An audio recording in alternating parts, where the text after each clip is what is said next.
Monsoon की सक्रियता के चलते राजधानी पटना समेत प्रदेश के अधिकतर हिस्सों में पिछले 4 दिनों से बारिश का सिलसिला जारी है।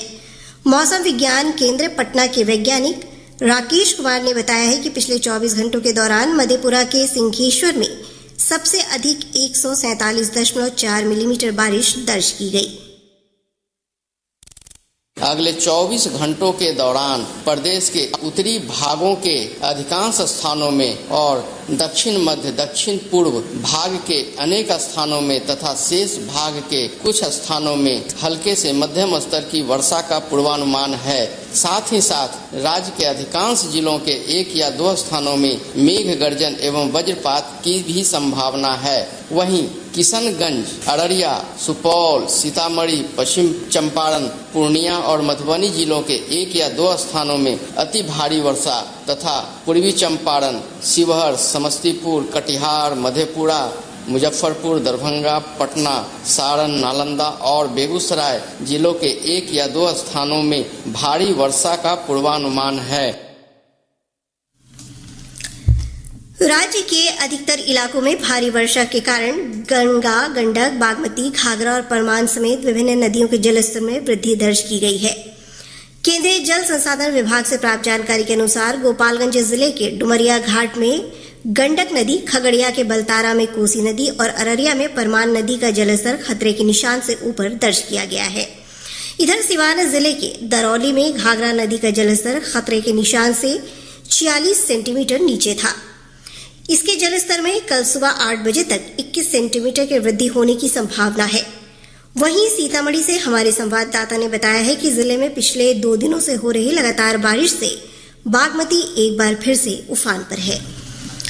इधर अररिया जिले में मंगलवार से हो रही बारिश से परमान नदी के जलस्तर में तेजी से वृद्धि हो रही है। जिले की छोटी नदियां भलुआ, रतवा, बकरा और कनकई पूरे उफान पर है। भारी बारिश की वजह से सुपौल के दर्जनों गांव भी बाढ़ की चपेट में है। सरायगढ़ प्रखंड के पूर्वी तटबंध के भीतर ढोली, बनैनिया, कटैया, भुलिया, गोरीपट्टी और गढ़िया सहित दर्जनों गांव में बाढ़ का पानी फैल गया है। राज्य के पूर्व मुख्यमंत्री बीपी मंडल की 105वीं जयंती पटना में आयोजित राजकीय समारोह के रूप में मनाई गई। राज्यपाल राजेंद्र विश्वनाथ आर्लेकर, मुख्यमंत्री नीतीश कुमार और उप मुख्यमंत्री तेजस्वी प्रसाद यादव ने उनकी प्रतिमा पर माल्यार्पण कर भावपूर्ण श्रद्धांजलि अर्पित की। मधेपुरा जिले के मुरहो गांव में शिक्षा मंत्री प्रोफेसर चंद्रशेखर सहित अन्य लोगों ने उनके चित्र पर पुष्प अर्पित कर श्रद्धांजलि दी। समस्तीपुर के वरिष्ठ जदयू नेता और समाजसेवी राम सागर महतो का आज उनके पैतृक गांव भुईधारा स्थित आवास पर निधन हो गया। वे 65 वर्ष के थे। राम सागर महतो के निधन पर बिहार राज्य महिला आयोग की अध्यक्ष अश्वमेघ देवी समेत अन्य प्रमुख लोगों ने गहरी शोक संवेदना प्रकट की है। सारण जिले के मशरक थाना क्षेत्र के कुदरिया गांव के पास एक वाहन की अनियंत्रित होकर नहर में पलट जाने से 5 लोगों की मौत हो गई। वाहन पर सवार सभी लोग श्राद्ध में भाग लेकर लौट रहे थे। गोताखोरों की मदद से सभी शवों को बाहर निकाल लिया गया है। बोधगया स्थित महाबोधि मंदिर की सुरक्षा में तैनात बीएसएफ जवान अमरजीत कुमार यादव की गोली लगने से मौत हो गई। जिलाधिकारी डॉक्टर त्यागराजन एसएम ने कहा कि लड़खड़ाकर गिरने से जवान के पास कार्बाइन से चली गोली से उनकी मौत हो गई। बेगूसराय जिले के 5 ताइक्वांडो खिलाड़ियों का चयन असम में होने वाली 39वीं सीनियर राष्ट्रीय ताइक्वांडो प्रतियोगिता के लिए हुआ है। पटना सहित राज्य के 5 विश्वविद्यालयों में कुलपति की नियुक्ति को लेकर राजभवन और राज्य सरकार के बीच जारी टकराव खत्म हो गया है। मुख्यमंत्री नीतीश कुमार की पहल पर शिक्षा विभाग ने 5 विश्वविद्यालयों में कुलपति की नियुक्ति का विज्ञापन वापस ले लिया है। उल्लेखनीय है कि राजभवन की ओर से कुलपतियों की नियुक्ति के लिए आवेदन जारी करने के बाद शिक्षा विभाग ने भी विज्ञापन जारी किया था, जिससे टकराव की स्थिति उत्पन्न हो गई थी। मुख्यमंत्री नीतीश कुमार की राज्यपाल राजेंद्र विश्वनाथ आर्लेकर से मुलाकात के बाद शिक्षा विभाग ने विज्ञापन वापस लेने का निर्देश जारी कर दिया है।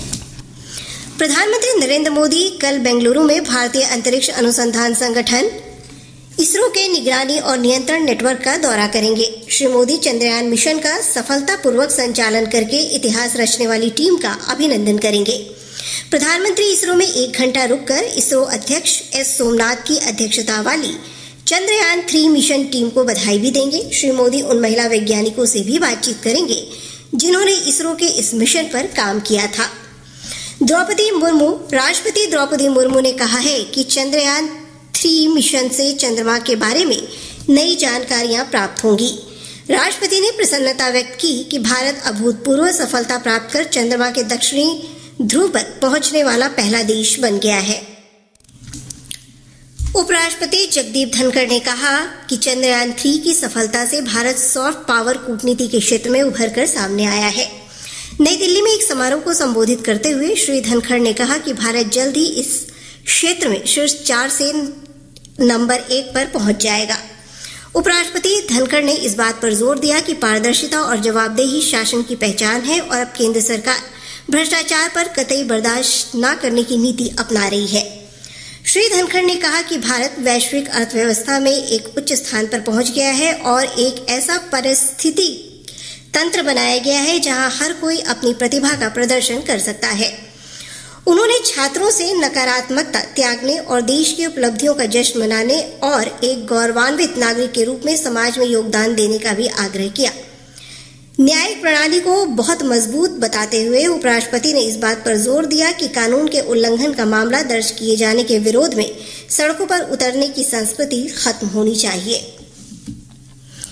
भारतीय अंतरिक्ष अनुसंधान संगठन इसरो ने कहा है कि चंद्रयान 3 के रोवर प्रज्ञान का गति संचालन शुरू हो गया है और मिशन निर्धारित समय पर चल रहा है। संगठन ने कहा कि यान की सभी प्रणालियां सामान्य रूप से काम कर रही हैं। इसरो के अध्यक्ष एस सोमनाथ ने बताया कि लैंडर मॉड्यूल पेलोड चालू कर दिया गया है।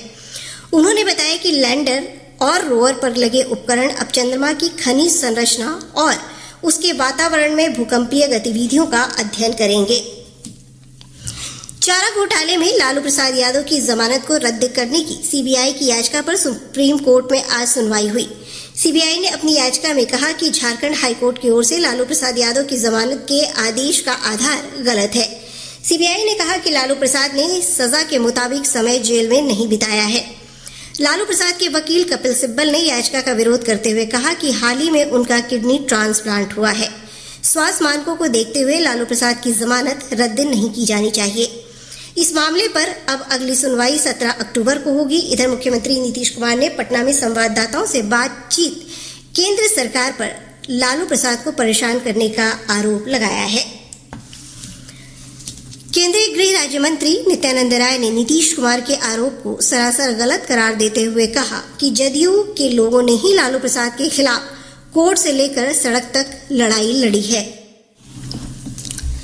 सूचना और प्रसारण मंत्रालय ने मीडिया संस्थाओं, ऑनलाइन विज्ञापन मध्यस्थों और सोशल मीडिया प्लेटफॉर्मों सहित सभी हितधारकों को किसी भी रूप में सट्टेबाजी और जुए पर विज्ञापन और प्रचार सामग्री नहीं दिखाने का परामर्श जारी किया है। मंत्रालय ने एक बयान में कहा कि इसका पालन नहीं करने पर विभिन्न कानूनों के तहत उचित कार्रवाई की जा सकती है। मंत्रालय ने कहा कि ऐसा देखा गया है कि किसी प्रमुख खेल आयोजन, विशेषकर क्रिकेट के दौरान ऐसे सट्टेबाजी और जुआ प्लेटफॉर्मों को बढ़ावा देने की प्रवृत्ति होती है। मंत्रालय ने मीडिया संस्थाओं और ऑनलाइन विज्ञापन मध्यस्थों को सलाह दी है कि वे ऐसे विज्ञापनों के जरिए भारतीय दर्शकों को निशाना नहीं बनाए। केंद्र सरकार ग्राहकों की सभी खरीद के लिए बिल मांगने की प्रथा को प्रोत्साहित करने के लिए मेरा बिल मेरा अधिकार नाम से एक चालान प्रोत्साहन योजना शुरू कर रही है। प्रायोगिक रूप से ये योजना 1 सितंबर से शुरू होगी। ये योजना राज्य सरकारों के साथ मिलकर संचालित की जा रही है। योजना के अंतर्गत हर तिमाही में 1-1 करोड़ रुपए के 2 बम्पर पुरस्कार दिए जाएंगे। प्रत्येक महीने 10,000 रुपए के पुरस्कार मूल्य वाले 800 लकी ड्रॉ और 10 लाख रुपए के पुरस्कार वाले 10 ड्रॉ भी होंगे।